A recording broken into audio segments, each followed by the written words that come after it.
અને આપણા મહાન સત્શાસ્ત્રોમાં જે વાતો લખી છે એ પ્રમાણે ખૂબ સુંદર ઉત્તર આપ્યો. પ્રથમ વાત પ્રમુખ સ્વામી મહારાજે કરી, કુલ 5 વાત કરી. એમાં પ્રથમ વાત કરી કે પોતાની સાંસારિક જવાબદારીઓ બરોબર નિભાવવી. જો આપણે અહીંયા બેઠા છીએ, આપણે આપણી સાંસારિક જવાબદારીઓ તો બરોબર નિભાવીએ છીએ, કારણ કે તમે નોકરી ધંધો વેપાર કરી અને પરિવારને સમૃદ્ધ અને સુખી કરવા પ્રયત્ન કરો છો. તમારા સંતાનોને સારો અભ્યાસ કરાવવા માટે પ્રયત્ન કરો છો. એટલે એ વિભાગની આપણે વિશેષ વાત અને ચર્ચા નથી કરતા, કારણ કે તો આપણે સવારથી કરીએ છીએ. પણ સાંસારિક જવાબદારીઓમાં આ પૈસા કમાવવા અને બાળકોનો ઉછેર સારા અભ્યાસ સાથે કરવો, એની સાથે સાથે અગત્યની વાત આવે છે કે આપણા સંતાનોને અને પરિવારજનોને સંસ્કારિત કરવા. એ આપણી બહુ જ મોટી સાંસારિક જવાબદારી છે. અને એ જવાબદારી આપણે યથાર્થ નિભાવવાની વાત પ્રમુખ સ્વામી મહારાજ કરતા. પોતે ઘણી વખત એક વાત કરતા કે જો તમે તમારા સંતાનો અને પરિવારજનોને સંસ્કારિત નહીં કરો તો એક દિવસ એવો આવશે કે તમારે સંપત્તિ અને સંતતિ બે ખોવી પડશે. અને બહુ જ સારા સારા પરિવારોમાં આ બન્યું છે. તમે બધા ઘણાએ આજથી 7-8 વર્ષ પહેલા વોટ્સએપ ઉપર એક વિડીયો ક્લિપ વાયરલ થઈ જોઈ હશે. મુંબઈના એક ખૂબ ધનાઢ્ય વ્યક્તિ, બહુ જ મોટું બિઝનેસ એમ્પાયર, 20,000 કરોડ રૂપિયાનું, શૂટિંગ્સ એન્ડ શર્ટિંગ્સ. હવે તમને નામ યાદ આવી ગયું હશે. એમના દીકરા, એમને પોતે આ 20,000 કરોડનું એમ્પાયર એમના દીકરાને આપ્યું. પછી જે કઈ ઘટનાઓ ઘટી હશે તો આપણને ખબર નથી, પણ દીકરાએ બાપને ઘરમાંથી કાઢી મૂક્યો અને બાપે ત્યાં નેપેન્સી રોડ ઉપર એક 2 બેડરૂમ હોલ કિચનનું ફ્લેટ લઈને ત્યાં એમને રેન્ટ પર રાખ્યા. એક ગાડી ડ્રાઈવર આપી દીધા, એક કુક આપી દીધો. અને એ વ્યક્તિએ રડતા રડતા પોતાની સેલ્ફી વિડીયો જાહેર કરેલી. હવે જો પોતાના દીકરાને શિક્ષણ તો બહુ ઉત્તમ આપેલું, લંડનમાં અંડર ગ્રેજ્યુએશન કરેલું અને માસ્ટર્સ યુએસમાં કરેલું, એટલે શિક્ષણમાં કોઈ કમી હતી નહીં, સંપત્તિમાં કોઈ કમી હતી નહીં. 20,000 કરોડનું એમ્પાયર એટલે આપણે અહીંયા બધા બેઠા છીએ ને બધાનું ભેગું કરીએ તો મેળ ના પડે એટલો. What is 20,000 crores? એટલે મોર દેન અબાઉટ લાઈક $2.5 billion. એટલે સંપત્તિ બાબતે કોઈ ખામી નથી. એમનું જે હાઉસ છે સી ફેસિંગ, ત્યાં નેકલેસ ઉપર મુંબઈમાં, એ પણ કદાચ 1,000 કરોડ કે 1200 કરોડનું એ હાઉસ છે. અને એમાં 3 ફ્લોર, અત્યારે જે આપણે હોલમાં બેઠા છે એનાથી લગભગ ડબલ સાઇઝના 3 ફ્લોર એમની ગાડીઓનું પાર્કિંગ છે, પર્સનલ પાર્કિંગ. હવે સંપત્તિ બાબતે પણ કોઈ ખામી હતી નહીં. એટલે શિક્ષણ અને સંપત્તિ બાબતે કોઈ ખામી નહીં, પણ સંસ્કાર બાબતે ખામી રહી ગઈ કે માતા પિતાનો આદર કરવો જોઈએ, માતા પિતાની સેવા કરવી જોઈએ. માતા પિતાનું ઘણું ઋણ છે આપણી ઉપર, તો એ માતા પિતાની આપણે વૃદ્ધાવસ્થામાં ખબર રાખવી જોઈએ. એ વાત સંસ્કાર સંબંધી એમને શીખવવામાં આવી નહોતી ને શીખ્યા નહોતા, એટલે બાપને ઘરમાંથી કાઢી મૂક્યા. એ વાત અહીંયા પ્રમુખ સ્વામી મહારાજ કરે છે કે તમે શિક્ષણ અને સંપત્તિ તો તમારા પરિવારને આપો છો, પણ સંસ્કાર આપો. સંસ્કાર નહીં આપો તો સંપત્તિ અને સંતતિ બે ખોવાનો વારો આવશે. અને સંસ્કાર હશે તો પરિવારમાં આનંદ અને સુખ રહેશે. 2007ની સાલમાં BAPS સંસ્થા, જેમાંથી અમે આવીએ છીએ, એ BAPS સ્વામિનારાયણ સંસ્થાનો શતાબ્દી મહોત્સવ હતો.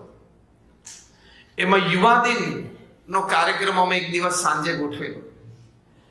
એમાં લંડન અમારા BAPS યુવક મંડળનો એક યુવક રૂપેશ, એને મુખ્ય મંચ ઉપરથી પોતાનો પ્રસંગ કહેલો. એનો પ્રસંગ કહેવામાં આવેલો. એ પ્રસંગમાં એ જે યુવક, એનું નામ દીક્ષિતનો પ્રસંગ કહેવામાં આવેલો કે એ યુવકને નાનપણથી ઈચ્છા હતી કે મારે ફોટોગ્રાફી અને ગ્રાફિક ડિઝાઇનમાં મારી કરિયર બનાવી છે. એક શોખ હતો ને મનમાં એક સંકલ્પ હતો, તો એની માટે પ્રયત્ન કર્યો.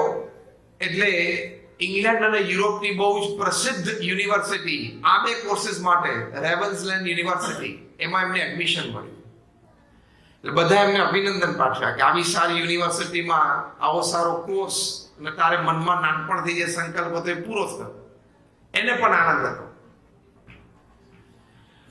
એડમિશન મળ્યું, હજી કોલેજ શરૂ થાય પહેલા એમના માતૃશ્રીને પેરાલિસિસનો સ્ટ્રોક આવ્યો અને બોડીમાં લોઅર હાફ સંપૂર્ણ પેરાલાઇઝ થઈ ગયા, કોઈ મુવમેન્ટ જ નહીં. હવે માતા અને દીકરો બે જ જણા ત્યાં લંડનમાં રહેતા, અને સામાન્ય મધ્યમ વર્ગનો પરિવાર, એટલે ઘરે કઈ ફૂલ ટાઈમ નર્સ એની માતાની વ્યવસ્થા માટે રાખી શકે એવો સક્ષમ નહોતો. એટલે એણે નક્કી કર્યું કે મારી માતાની સેવા મારે કરવી. મારી માતાએ મને નાનપણથી જે BAPS સ્વામિનારાયણ સંસ્થામાં લાખો પરિવાર ઘર સભા કરે છે, એ ઘર સભામાં મને સંસ્કાર આપ્યા છે. મને શ્રવણની, પ્રહલાદની, નચિકેતાની, ધ્રુવની વાતો કરી છે. એ જે શ્રવણની વાત મારી માતાએ મને કરી છે, એ શ્રવણનું ચારિત્ર એ મારા હૃદયમાં દ્રઢ થયું છે. મારે મારી માતાની સેવા શ્રવણની જેમ કરવી. જો આ આપણી સાંસારિક જવાબદારીઓ છે. બાકી તમે 2-4 સ્ટોર ખરીદ્યા અને તમારા સંતાનો આપે કે મોટી વાત નથી. 2-4 મોટલો લીધી ને 2-4 તમે બીજા ધંધા કરીને તમારા સંતાનોને વારસામાં આપવો એ મોટી વાત નથી. આ તો લેન્ડ ઓફ ઓપોર્ચ્યુનિટીઝ છે. Entire north America is a land of opportunities. અને તમને બધાને અનુભવ હશે અને જોયું પણ હશે કે ઘણી વખત આપણા દેશમાં ક્યાંય ચાલે એવો ના હોય ને, ક્યાંય નહીં, ક્યાંય ચાલે એવું ના હોય, પણ જો ઇમિગ્રેશન ઉપર અહીં આવી ગયો કઈ મામા માસી ફોઈના સગાવાળાના સંબંધમાં, અને 5-10 વર્ષે ટેસ્લામાં ફરતો થઈ જાય ને મર્સિડીઝમાં ફરતો થઈ જાય ને હાઉસ રાખે, અને 2-5-7 વર્ષે હાઉસ ફ્લિપ કરતો થઈ જાય. એમ કરતો કરતો છેલ્લું હાઉસ જે 8મું ને 10મું વેચે 65 વર્ષે, એમાં FD થઈ જાય. એમાં કઈ મોટી વાત નથી. મેક્સિકો બોર્ડર ઉપરથી ઇલીગલી ભાગીને આવ્યો હોય, પકડાઈ ગયો હોય, જેલમાં ગયો હોય, કાઢી મૂક્યો હોય, પાછો મેક્સિકો જઈને પાછો ભાગીને આવ્યો હોય, એ 10 વર્ષે 10 મોટરનો માલિકને લીગલ થઈ જાય છે. હા કે ના? હા, એટલે આ દેશ તો land of opportunities, land of dollars. એમાં કઈ તમે કમાયા કે મોટી વાત નથી. તમારા પરિવારજનોને તમે સંસ્કાર આપ્યા, એ ભારતીય રહ્યો, એ ગુજરાતી રહ્યો, સંયુક્ત પરિવારમાં જીવતા શીખ્યો, શાકાહારી રહ્યો, માતા પિતાને પગે લાગતો હોય એવો રહ્યો, માતા પિતાની ખબર રાખતો હોય એવો રહ્યો, ભગવાનનું નામ સ્મરણ કરતો રહ્યો, મંદિરમાં જતો અઠવાડિયે એકવાર રહ્યો, એવો રહ્યો તમારો દીકરો, તો તમે સાચી કમાણી કરી કહેવાય. પેલું is a side product. Everybody gets it, not a big deal. હા કે ના? ત્યાં ઇન્ડિયામાં જેને એન્જિનિયરિંગમાં અને મેડિસિનમાં એડમિશન નથી મળતું ને બધાને અહીંયા મળી જાય છે. હોવા જોઈએ, ગોઠવાવા જોઈએ. એવા મેં કેટલાયને મળ્યા.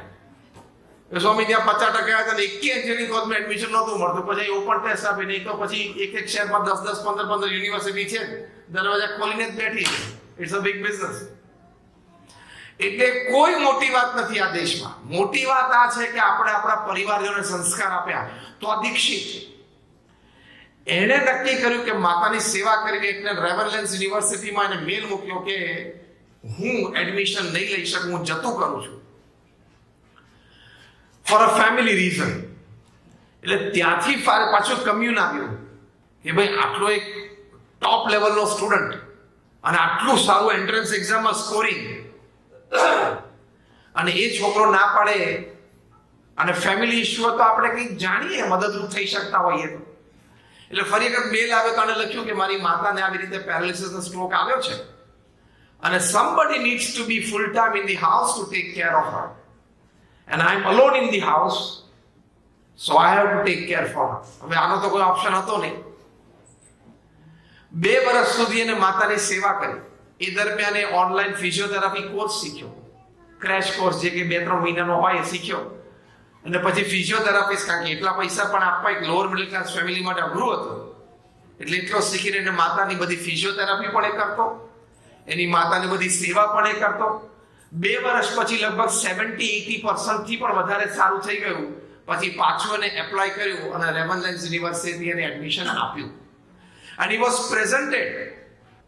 presented on the dais કે આવા પણ વિદ્યાર્થીઓ આ જમાનામાં છે કે પોતાની કારકિર્દી સ્પષ્ટ સામે ઉજ્જવળ દેખાતી હતી, એ છોડી દઈને, એ જતી કરીને એની માતાની એને સેવા કરી. All credits to him.